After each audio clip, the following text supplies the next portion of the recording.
Vous écoutez Fake Hair Real Me, le podcast qui vous parle d'alopécie, mais aussi et surtout des merveilleuses solutions qui sont à notre disposition pour y faire face. Le but ici ne sera pas de s'apitoyer sur nos pauvres crânes clairsemés, mais plutôt d'apprendre à vivre avec cette pathologie et peut-être même à en rire. Et si vous aimez les contenus légers et informatifs sur l'alopécie, n'hésitez pas à rejoindre la communauté Comme un Diadème sur YouTube, Facebook et Instagram. Bonjour à toutes et bienvenue dans ce nouvel épisode du podcast où aujourd'hui je vais vous faire un petit épisode entrepreneuriat puisque je vais vous faire mon retour sur les rencontres Comme un Diadème qui ont eu lieu le 17 septembre dernier à Paris. Donc les rencontres Comme un Diadème, qu'est-ce que c'est ? Déjà c'est la première fois que j'organisais ce type d'événement. C'est tout simplement des rencontres où des filles s'inscrivent et viennent pour découvrir les volumateurs capillaires en général. Donc c'est des événements qui se déroulent sur des demi-journées, donc il y en avait une demi-journée le matin, une demi-journée l'après-midi, où j'ai pu présenter l'ensemble des volumateurs capillaires et perruques de la gamme, les différentes couleurs, et faire des petits tutos, etc., conseiller les filles sur le produit qui leur correspond le mieux. Donc le but c'était que chacune puisse avoir un conseil personnalisé, être aidée pour le positionner, etc., etc. C'est la première fois que j'organisais ça parce que c'est vrai que Comme un Diadème n'a pas de boutique, c'est une question qu'on me pose souvent. Est-ce que je peux venir te rencontrer ? Est-ce que je peux essayer, etc. Et en fait, à part en commandant et en essayant chez vous, parce que ça c'est possible comme sur n'importe quel site de e-commerce, et voilà, après ça va pas, vous renvoyer ou pas, je n'ai pas de boutique avec Comme un Diadème, c'est simplement un site de e-commerce. Et je ne reçois pas chez moi puisque je n'en ai pas l'autorisation légalement. C'est pas possible de recevoir de la clientèle quand on n'a pas une boutique en fait, c'est interdit. Et donc étant donné que j'ai souvent cette demande et que j'ai beaucoup de clientes qui ont quand même besoin de voir un peu le produit, elles ont besoin de faire en gros un passage en boutique avant d'acheter, je me suis dit pourquoi pas faire des rencontres où en gros je présenterai les volumateurs capillaires de la gamme, comme ça les filles peuvent les découvrir, peuvent les essayer, choisir éventuellement leur couleur, avoir une réponse à toutes leurs questions et un conseil vraiment individualisé, sachant que ça reste quand même des sessions de groupe, hein, donc chacune peut être conseillée, mais voilà, chacune peut bénéficier des conseils sur la couleur, sur la taille de base en fonction de son alopécie. Et donc c'est un peu l'idée que j'avais pour ces rencontres et je pense que globalement c'est ce qui s'est passé. Je vais vous faire un retour sur comment ça s'est déroulé et ce que j'en ai pensé en tant que femme entrepreneur qui organise ça, mais surtout par rapport au parcours que j'ai vis-à-vis de moi, mon alopécie, rencontrer ces femmes qui ont la même pathologie que moi, si on peut appeler ça comme ça. Donc en fait, je dois dire que je me mettais pas mal de pression par rapport à ces rencontres parce que j'avais ma grande peur, c'était que les filles qui viennent soient déçues parce que c'est des places qui étaient payantes, c'était pas gratuit, donc je me disais si elles payent leur place et qu'à la fin elles sont déçues, ça va être décevant pour moi aussi. En fait j'avais pas envie de ça. Alors je précise que les places étaient payantes mais déductibles de l'achat d'un volumateur sur place ou même dans les quelques jours qui suivent, donc en fait la fille qui venait vraiment dans une optique d'acquérir un produit au final ne payait pas sa place. Pourquoi j'ai fait les places payantes ? C'était pour éviter d'avoir plein de filles qui viennent juste pour essayer mais qui s'en fichent un peu et ok découvrir les volumateurs capillaires et tout, mais je trouvais que c'était quand même important de réserver les places aux femmes qui sont vraiment intéressées parce que c'est surtout elles qui vont avoir besoin d'essayer. Si c'est juste essayer comme ça mais sans optique d'acheter dans les 6 prochains mois, on peut très bien faire ça dans n'importe quelle boutique en fait et c'est beaucoup plus libre, on peut y aller comme ça, alors que moi les rencontres j'en fais pas non plus tous les jours, donc je voulais vraiment que les filles qui viennent soient vraiment motivées et garder ces places-là pour les filles qui ont vraiment envie et pour qui c'est le dernier déclic en fait pour éventuellement passer le cap ou non d'ailleurs. Mais les filles qui se posaient vraiment la question, qui avaient vraiment besoin d'essayer les produits. Donc comme je vous ai dit, je me mettais un peu de pression parce que je me disais mince, si ça leur plaît pas et tout. Donc ce que j'avais prévu, et c'est ce qui s'est à peu près déroulé, c'est que que chacune parle un peu de son parcours, puisque je pense que c'est important d'avoir un espace d'écoute par rapport à l'alopécie, parce que moi je sais que quand j'étais allée dans les boutiques, on m'a écouté un petit peu, et c'était important en fait de raconter un peu mon histoire, et je vois par les mails que je reçois souvent des femmes qui me contactent pour avoir un conseil sur le volumateur capillaire, notamment quand c'est leur première acquisition, et c'est souvent le cas des femmes qui achètent chez Comme un Diadème. Je vois bien, elles me font un petit pavé parce que je pense qu'elles ont besoin de parler de leur parcours vis-à-vis de l'alopécie, parce que mine de rien, c'est quelque chose de souvent très douloureux. On arrive rarement à porter une prothèse capillaire comme ça pour rien, et je pense qu'avoir un espace d'écoute, c'est important. Et ça me semblait important aussi parce que d'être confrontée aussi au parcours des autres femmes, puisqu'on était une quinzaine par session, on était un peu moins puisqu'il y avait eu des désistements. Ça permet aussi de se rendre compte qu'on vit toutes à peu près la même chose, même s'il y avait des situations qui étaient parfois un petit peu différentes, mais finalement on avait toutes des points communs dans le parcours, et je trouve que c'est bien de montrer qu'on n'est pas seul et qu'on n'a pas à avoir honte, et j'ai pensé que c'était quelque chose d'important dans le process, et j'ai l'impression que ça a été apprécié. Alors sur la session du matin, c'était peut-être un peu long, alors c'est pas que c'était dérangeant, moi ça m'a plu, mais c'est vrai qu'après j'ai dû un petit peu speeder pour la suite. Donc on a essayé de cadrer un peu plus pour la session de l'après-midi, faire en sorte que tout simplement par exemple que moi je rebondisse moins sur les histoires et tout, pour que ça prenne un peu moins de temps, parce que c'est vrai que si chacune parle pendant une demi-heure, même si c'est hyper intéressant à écouter, à la fin on n'a plus le temps d'essayer. Donc voilà, on a essayé de cadrer déjà et de réorganiser un petit peu entre le matin et l'après-midi. Ensuite, je m'étais mis pas mal justement par rapport à la pression que je me mettais, je me disais, les filles qui vont venir, elles vont vouloir de l'info, quoi. Elles vont vouloir de la valeur ajoutée. Et il faut que je leur fasse des tutos. Et je m'étais dit, est-ce que je fais des tutos coiffure, élaborés, des choses comme ça? Et en fait, la réalité, c'est que je suis pas forcément super douée en tuto coiffure, on va dire la vérité. Donc, je me suis contentée de faire des choses simples, comme essayer un volumateur, bien placer un airbun, éventuellement passer un pony topper. Des choses vraiment simples qui, selon moi, je m'étais dit, je les ai expliquées 600 fois en vidéo, donc peut-être que ça va pas être suffisant, pas être intéressant. Mais en fait, je me suis rendu compte que c'était important, et que finalement, vous écoutiez, les femmes qui étaient présentes, et que finalement, c'était pas si inutile que ça, parce que ensuite, on a fait une session d'essayage du coup, qui s'est déroulée pareil de manière un peu différente entre la session du matin et de l'après-midi, puisqu'on a amélioré un petit peu les choses. Alors je suis désolée pour les femmes qui sont arrivées le matin, mais c'est vrai que c'était les premières rencontres, donc j'ai fait de mon mieux pour organiser tout ça, j'avais les choses dans ma tête, mais forcément, à chaque rencontre, il y aura des points d'amélioration. C'est-à-dire que vous êtes venues les premières, et je vous remercie de m'avoir fait confiance. Et j'ai vu des points à améliorer, et sur la deuxième rencontre, j'ai aussi vu des points à améliorer, et peut-être que les rencontres, elles seront parfaites que dans 10 rencontres, mais à chaque fois, j'améliore des choses en fait. Et donc, on a fait ensuite donc une séance d'essayage. Donc le matin, j'avoue que toutes les filles se sont levées en même temps, elles étaient un peu comme des petites folles à vouloir tout essayer, à se prendre les volumateurs et tout. Donc c'est vrai que l'après-midi, on a un peu plus cadré, chacune passait devant les autres, et on faisait les essayages. Et en gros, c'était vraiment top, parce que chacune, je lui disais, voilà, il y a celui-là qui peut aller, puisque pour chaque femme, j'arrive en général à trouver 2-3 volumateurs. Et je lui positionnais devant les autres, et c'est vrai que d'avoir la validation des autres qui lui disent mais si, je t'assure, c'est vraiment trop beau, parce que c'est vrai que les femmes, même quand c'est top le résultat, elles sont déstabilisées de se voir avec un volumateur, ça j'en parlerai après, mais je le vois dans leur regard qu'elles se disent ouais, non, c'est trop tu veux, ou oui, mais c'est beau, mais c'est pas moi, etc. Et moi j'ai beau leur dire mais je t'assure, c'est beau. Je suis la fille qui les vend, donc c'est un peu compliqué. C'est comme la fille chez Zara qui va vous dire non, cette robe, elle te boudine pas, alors que t'es trop serrée dedans, tu la crois pas, tu vois.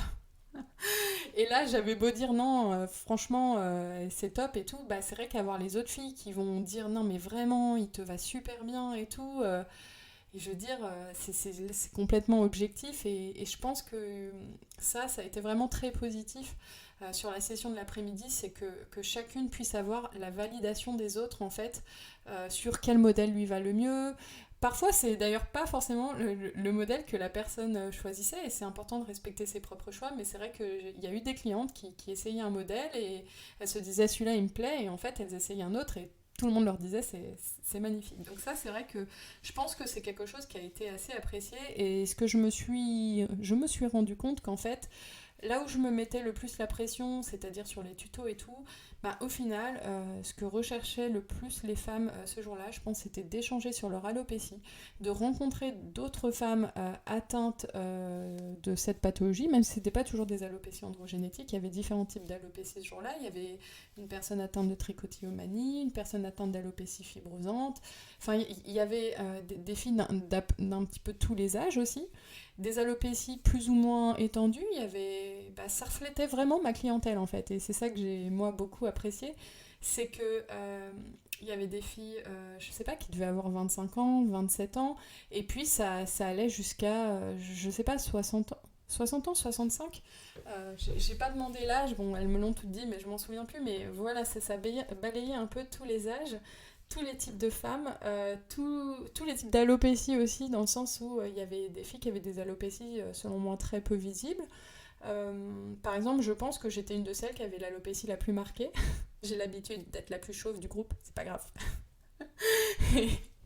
Je plaisante, je sais qu'il y avait des femmes qui avaient des alopécies un peu plus marquées. D'ailleurs, il y en a qui venaient avec un volumateur, qui avaient un volumateur comme un diadème, donc ça fait plaisir aussi de voir des clientes qui ont des volumateurs en fait, de ma marque. Il y avait des femmes qui venaient avec des volumateurs d'autres marques et justement on pouvait comparer et tout et c'était top. Donc voilà, c'est quelque chose que... voilà, j'ai pris conscience en fait que ce qui était le plus important, c'était ce lieu d'échange autour de l'alopécie. C'était des femmes qui se rencontrent et qui parlent de ça et qui échangent. Et après, le côté femmes toutes surexcitées, d'essayer des modèles. Mais je jure, moi, c'était touchant pour moi de voir ça, mais on aurait dit des filles à une soirée pyjama qui sont toutes folles pour essayer. Enfin, moi, je le voyais vraiment comme ça. Elles étaient surexcitées. Il y en avait dans tous les sens, des cheveux et tout. J'étais avec ma mère et j'étais avec des amies qui étaient venues pour m'aider. Et en fait, elles m'ont dit... ma mère me disait, mais elles sont trop mignonnes, en fait. Elles sont toutes là comme des folles, là. Moi, je suis là. C'était trop chou. Alors... mis à part ce côté trop mignon, surexcité et tout, qui a fait que l'après-midi, j'ai dû cadrer un peu plus, même si j'ai perdu le contrôle à un moment de la réunion, parce qu'à partir du moment où t'en laisses une ou deux se lever, aller devant le miroir, prendre des modèles, en essayer d'autres, tu perds le fil, et là c'est fini. Trop de surexcitation. Donc il y avait tous les modèles et tout, les filles qui essayaient, j'avais cadré un bon moment sur la séance de l'après-midi, mais bon, d'un moment j'ai lâché prise, j'ai dit bon, fallait laisser s'éclater. Et en fait, donc ce que j'ai pu constater aussi, c'est que, mine de rien, bien positionner un volumateur, et ça je le savais, mais c'est pas si évident pour les clientes. Et pourquoi je vous le dis ? Parce que, bon, moi j'ai déjà fait beaucoup de vidéos, je le répète souvent en story, comment on place un volumateur, comment on sort les cheveux, etc., etc., etc. C'est des informations que j'ai vraiment données beaucoup de fois, et que je répète, parce que la répétition c'est l'éducation, non c'est... enseigner, c'est répéter. Enfin bref, la pédagogie, quoi. C'est important de marteler certaines choses. Parce que c'est vrai que c'est pas évident quand on n'a pas le coup de main. Et là, je vais prendre la séance de l'après-midi parce que, par exemple, sur la séance de l'après-midi, j'étais passée sur chacune à lui expliquer comment le positionner devant le miroir, ressortir les cheveux, et j'ai montré... Enfin, elle passait devant toutes les autres, donc toutes les autres bénéficiaient à chaque fois des conseils qui étaient toujours les mêmes sur l'autre. Et ce que j'ai pu constater, c'est que quand les filles essayaient seules ensuite devant le miroir, souvent le volumateur était mal positionné, franchement dans 90% des cas, sauf pour les clientes qui avaient déjà un volumateur. Donc première chose, parfois j'avais tendance à me dire que c'est le fait d'être à distance qui fait que les filles elles ont du mal à le positionner parce qu'en fait elles bénéficient pas d'un conseil en face to face, ouais je suis bilingue, je suis comme ça, en face à face, et du coup c'est pour ça, c'est que j'ai beau expliquer en vidéo et tout, c'est un peu compliqué, mais en fait la réalité c'est que non, c'est que même si j'explique à une femme comment le positionner, que je lui montre sur elle, que je le montre de visu, Et ça, je l'avais constaté à une époque, ça remonte, où j'avais reçu parfois des jeunes femmes chez moi. Donc je le fais plus, comme je l'ai dit, parce que légalement c'est pas possible et ma société, je peux pas me permettre de faire des choses pas légales, c'est pas sérieux. Mais j'avais reçu, à l'époque où je vivais à Paris, des clientes, et ce que je constatais, c'est que parfois je leur expliquais pendant plusieurs heures pendant plusieurs heures, je les recevais plusieurs heures chez moi, je leur expliquais bien, elles avaient vraiment une séance, c'était vraiment 3 heures dédiées pour elles. Franchement, ces clientes-là, elles ont été vraiment très choyées, je pense qu'elles ont été très contentes, et j'espère qu'elles m'en ont une petite gratitude, parce que je faisais ça avec plaisir. Et en fait... ça arrivait parfois qu'elles arrivent chez elles et qu'elles n'arrivent pas à le positionner. Et en fait, là, ça m'a rappelé ça. C'est-à-dire que chacune, j'expliquais et je me rendais compte des fois 10 minutes après, quand j'allais voir celle qui était devant le miroir, qu'elle le positionnait pas bien. Donc ce qu'il faut conclure de tout ça, c'est que même si vous allez en boutique et qu'on vous aide à le positionner, oui, ça va vous aider, mais dans tous les cas, il va falloir que vous vous entraîniez, en fait. C'est un coup de main à prendre, même si on vous dit tout. Donc moi, les infos, elles sont dans les vidéos. On vous dira rien de plus en face à face. Moi, comme je vous ai dit, j'ai montré à des filles en face à face, je l'ai fait sur elles avec leur bordure frontale, et 10 minutes après, quand j'allais devant le miroir, je voyais que le produit, il était trop en arrière. En fait, c'est un coup de main à prendre. C'est tout. Il faut se dire que vous allez mettre quelques jours, peut-être quelques semaines, à maîtriser le renard, à camoufler le renard dans la savane. Je sais que les renards, c'est pas dans la savane, mais bon, bref, à camoufler.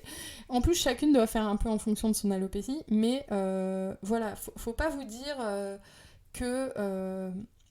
En fait, ce que j'essaye de dire là, c'est qu'un conseil face à face, c'est bien, et c'est sûr que c'est ce qu'il y a de mieux.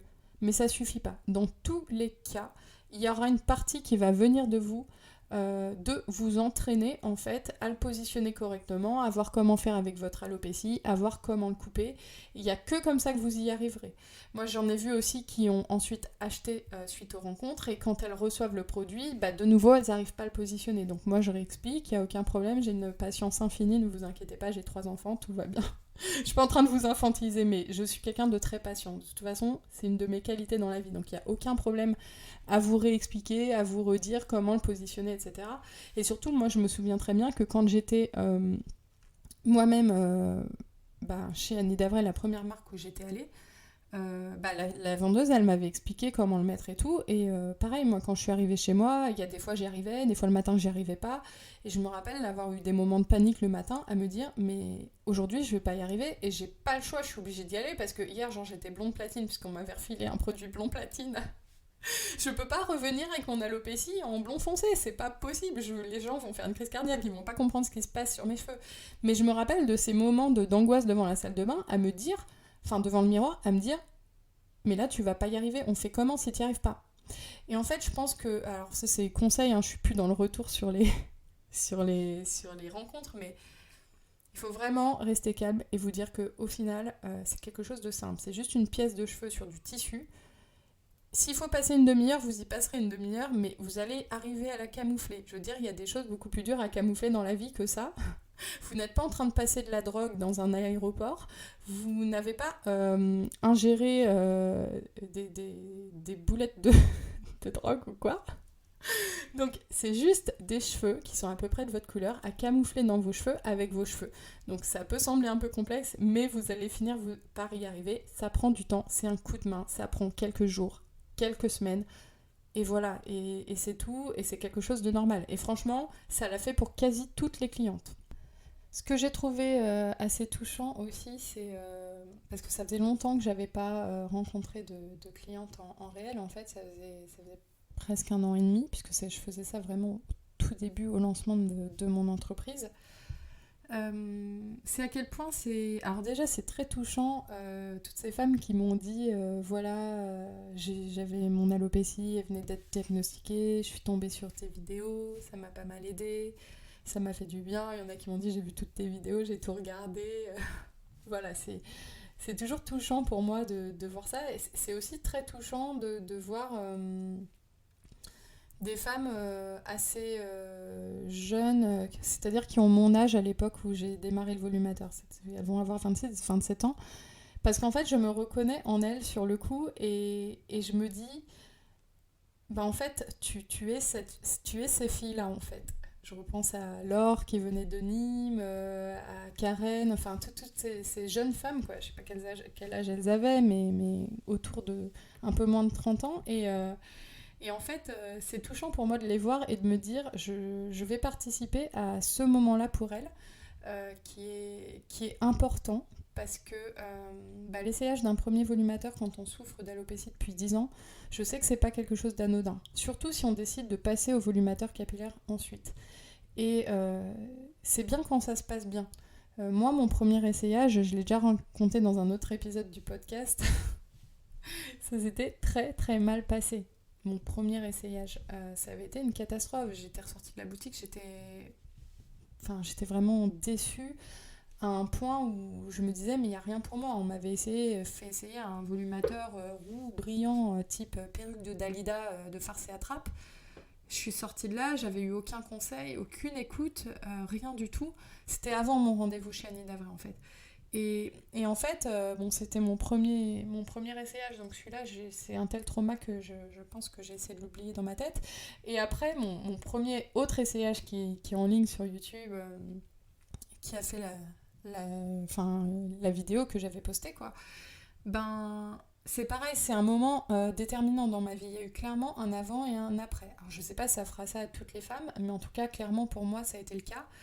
Parce que quand tu souffres pendant 10 ans et que tu hésites à passer à la prothèse, surtout qu'à l'époque, c'était vraiment hyper tabou. C'était pas comme maintenant où on en parle, où on voit plein de femmes jeunes en parler sur les réseaux. C'était vraiment... tu rentres dans la boutique de perruques, tu te dis mais pourquoi pourquoi? Qu'est-ce que je fais là? Qu'est-ce que j'ai fait? Oh bon Dieu! Et en fait, quand je voyais ces femmes...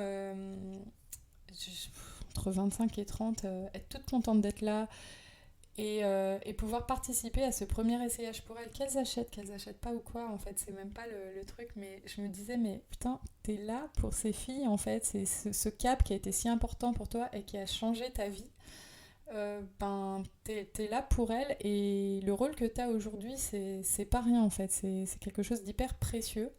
Et ça m'a beaucoup touchée. Ce qui m'a aussi beaucoup touchée, c'est de voir le regard des femmes qui essayaient pour la première fois un volumateur. Et j'ai des séquences en vidéo, des filles de l'après-midi. En fait, j'avais aussi fait des séquences vidéo le matin, mais on a oublié de demander l'autorisation de diffuser. Donc au final, je les ai pas gardées parce que je pouvais pas les diffuser. Mais j'ai revu les vidéos des essayages des filles de l'après-midi. Alors, il y en avait qui avaient déjà eu des volumateurs, il y en avait qui n'en avaient jamais eu. Mais c'est vrai que revoir le regard de ces filles qui se découvrent, je repense à... Mais il y en a plusieurs qui me viennent en tête, mais une jeune femme qui était d'origine de l'Est, je sais plus, c'est Pologne, Russie, Ukraine, honnêtement je me souviens plus, une très jolie jeune femme, blonde avec les yeux bleus, si elle écoute le podcast elle se reconnaîtra. Et elle se regardait dans le miroir et elle s'observait et je pense qu'elle se trouvait belle parce que c'était super beau, mais en même temps elle se reconnaissait pas. Il y avait Adeline aussi qui était magnifique avec son volumateur Gisèle. Clin d'œil à Adeline si elle écoute le podcast, puisque depuis elle l'a pris. Mais ça la sublimait, mais d'une manière, genre elle devenait la top modèle. Mais vraiment, c'était... Et de la voir, c'est voir le regard quand elles se regardent et qu'elles se reconnaissent pas et qu'elles s'analysent un petit peu, et à côté de ça t'as toutes les filles qui leur disent mais non mais vraiment mais c'est trop beau et ça te va bien, et elles sont là, elles se touchent les cheveux, et en fait c'est ce regard déstabilisé en fait, je sais pas si c'est français ce que je dis, mais qui est touchant pour moi en fait, c'est ce regard où elles se regardent et tu sens qu'elles se reconnaissent pas, qu'elles se trouvent belles, mais qu'elles hésitent à se trouver belles, elles sont déstabilisées et elles sont sublimes en fait. Et ce regard-là, il est vraiment précieux pour moi parce que je me dis là, je suis en train de... Il se passe quelque chose en fait dans la confiance en soi. En fait, il y a un truc qui se passe et c'est hyper beau et touchant à voir. Je vais essayer de faire une vidéo YouTube sur les rencontres de Comme un diadème avec les jeunes femmes de l'après-midi, puisqu'elles m'ont autorisé à diffuser. Et peut-être qu'on verra certains de ces moments-là, mais c'était vraiment super beau et super touchant pour moi. Et de voir toutes ces femmes qui se retrouvent sublimées, qui retrouvent leur confiance sur le coup. Alors je dirais pas qu'elles ont retrouvé leur confiance directement, puisque ça serait pas vrai, mais de voir qu'elle se redécouvre avec des cheveux et qu'elle me dise oh là là, mais ouais, ça fait longtemps que j'ai pas eu autant de cheveux, mais en fait, on sent qu'elle se redécouvre et qu'elles osent à peine se trouver belles alors elles sont canons en fait. Mais bon, vous verrez dans la vidéo quand je l'aurai montée et que je la posterai. Je vais bientôt, dès que mon organisation bancale me le permettra, envoyer un mail à toutes les filles qui étaient inscrites aux rencontres comme un diadème pour leur faire un retour. Je sais qu'il y a certaines qui m'ont demandé de pouvoir échanger leur numéro via WhatsApp, donc justement je vais essayer d'organiser ça. J'ai pas eu le temps de le faire pour l'instant, mais je vais faire ça dès que j'ai un moment. Donc vous allez recevoir un mail dans les prochains jours. Je promets rien parce que j'ai déjà plein de mails en retard pour Comme un diadème, mais je vais vraiment essayer de le faire très rapidement. Ce qui serait bien, c'est que celles qui ont assisté aux rencontres puissent me faire un retour sur les points d'amélioration, ce qu'elles ont aimé, ce qu'elles ont moins apprécié. Enfin, vraiment, faut pas hésiter parce que le but, c'est que ça vous plaise un maximum en fait. Et moi, voilà, c'était la première fois, donc il y a forcément des choses à améliorer au fur et à mesure. Alors, j'ai retenu... pour certaines d'entre vous qu'il est important d'afficher la rencontre Comme un diadème sur la vitrine. Je n'afficherai personne dans cet épisode de podcast. Je remercie aussi celles qui échangent souvent avec moi. Je pense à Camille, je pense à d'autres aussi qui sont venues et qui échangent souvent via les réseaux sociaux et tout. Ça m'a fait plaisir de les rencontrer. Il y en a qui sont venus de loin, il y en a qui sont venus de Rennes, il y en a une qui est venue de Nîmes. Enfin bref, voilà, toutes celles qui ont fait le déplacement, voilà, c'est très touchant et c'est adorable de votre part. Je pense très sérieusement en réorganiser. Alors, je vais pas faire ça toutes les 3 semaines et tout parce que ça demande quand même une organisation, mais je pense que les prochaines auront lieu dans la région de Nîmes-Montpellier. Donc petite pensée pour Laure, hein, si elle écoute, qui est venue de Nîmes, je suis désolée. Mais je pense que je vais en réorganiser du coup à Nîmes-Montpellier dans les prochains mois, et puis après j'essaierai de faire d'autres villes de France. J'en réorganiserai bien sûr à Paris, mais je pense que c'est des choses importantes parce que... je pense que pour beaucoup d'entre vous, c'était bien aussi de voir les produits, de les découvrir. Ça vous a mis en confiance et voilà, vous avez pu vérifier aussi la qualité des produits de Comme un diadème et puis aussi avoir une réponse à toutes vos questions. Et je pense que ça, voilà, c'est quelque chose qui est précieux. Bon voilà, j'espère que cet épisode du podcast vous a plu et je vous dis à bientôt dans un prochain épisode.